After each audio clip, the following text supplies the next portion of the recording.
큰 감정이 일어나도 즉각 내려놓을 수 있는 방법이 있을까요? 있다면 무엇일까요? 머리는 감정의 구조인 나와 대상이라는 내적인 분열을 직시할 때 그것이 가능하다고 이야기합니다. 오늘은 지금 여기 18-1호의 별책으로 실린 책 관성을 넘어가기 감정에 대해 부중 일부를 들려드리겠습니다. 의식의 근본에 대한 최종의 통찰이 일어나 모든 내면의 현상이 내가 아님을 발견해도 어떤 느낌들은 지속적으로 올라옵니다.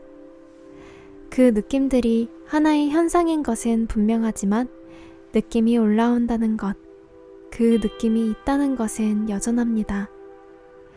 괴로움도 슬픔도 특히 허무함이 많이 올라오는데 그것은 왜일까요? 세밀하게 살펴보면 그러한 감정의 배경에는 어떤 관성적인 믿음이 자리하고 있다는 것을 발견할 수 있습니다.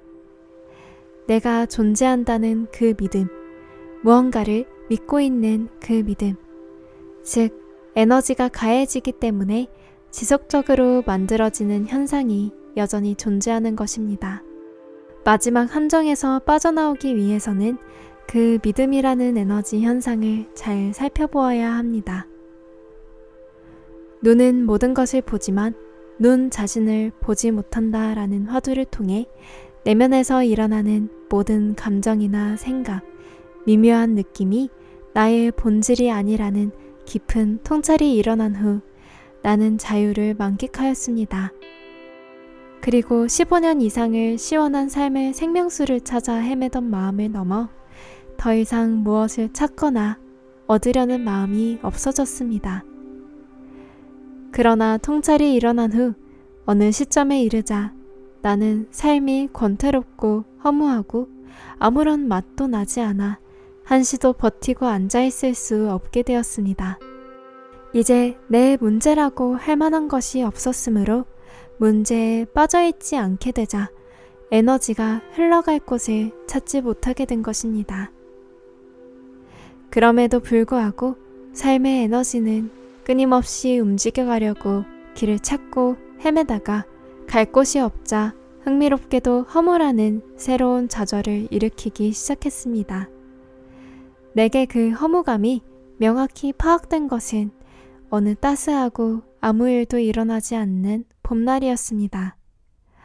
그날도 여느 날처럼 나는 그 허무함을 겪어내고 있었습니다.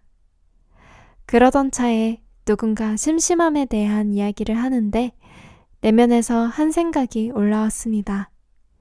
심심할 내가 없는데 무슨 심심함이 있겠느냐고.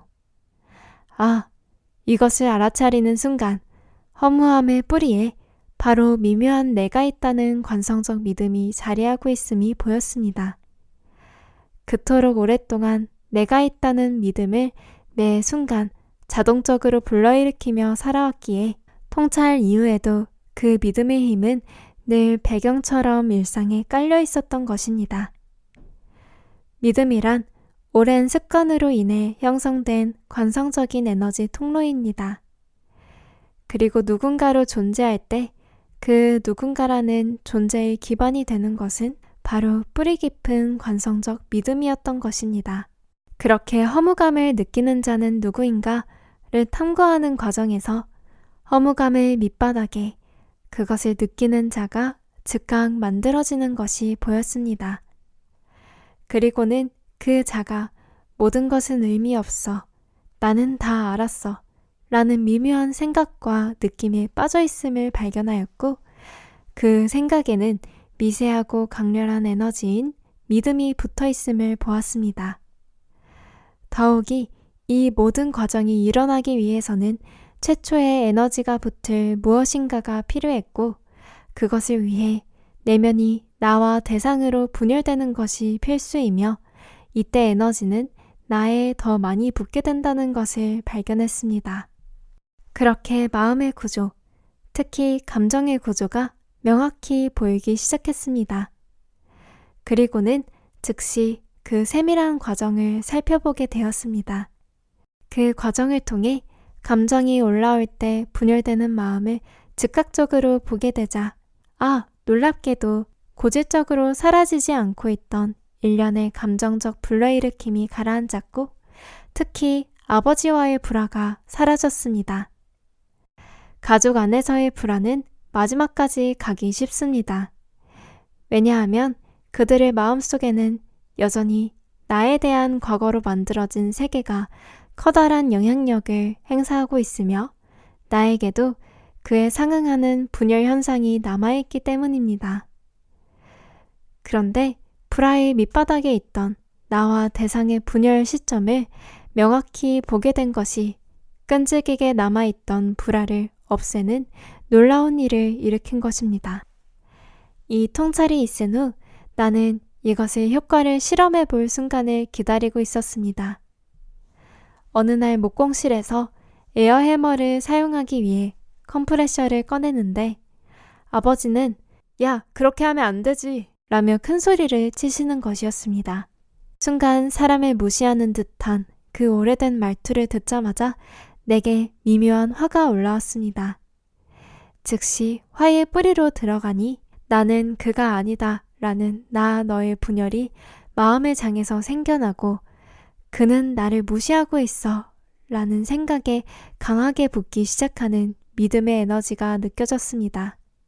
이때 잠시 멈추고 스스로 나라는 허상을 보호하려는 힘이 작용하고 있구나를 되뇌이며 그것을 의식적으로 확인하자 놀랍게도 증폭되던 믿음의 에너지가 멈추며 화는 즉각 힘을 잃고 사라지는 것이었습니다.